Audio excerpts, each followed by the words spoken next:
Mais tout d'abord, ce mouvement de grève exceptionnel et pour cause, cela faisait 40 ans que cette profession ne s'était pas mobilisée.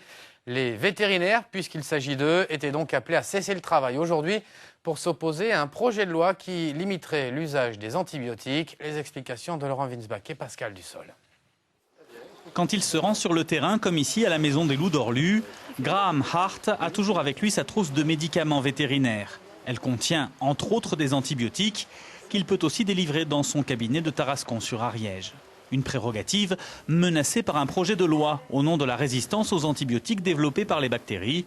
Une stigmatisation injuste pour Graham. Depuis pas mal de temps, on travaille sur le problème et depuis 5 ans, dans le monde vétérinaire, on a réduit l'utilisation des antibiotiques par 40% déjà. Et ce n'est pas uniquement un problème animal, c'est un problème humain aussi, dans les grands hôpitaux, les problèmes nosocomiales, etc. Ça c'est entre hommes et hommes, ça n'a rien à faire avec les animaux. Bonjour.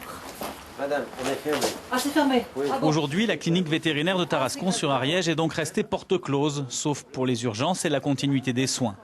Faire grève quand on exerce en libéral et d'origine britannique, c'est tout sauf un réflexe pour Graham, mais il en va aussi pour lui de la défense de ses clients. C'est plus pratique pour le propriétaire de prendre le cachet ici que de devoir aller à une pharmacie. Et pour un éleveur, si on va sur la ferme, on voit l'animal et ensuite on doit faire une ordonnance pour l'éleveur. Ensuite, il doit aller à la pharmacie pour chercher les médicaments. Ça fait un gaspillage de temps énorme pour lui. C'est un peu idiot.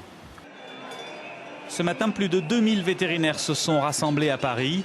En 250 ans d'existence, jamais la profession n'avait ainsi battu le pavé.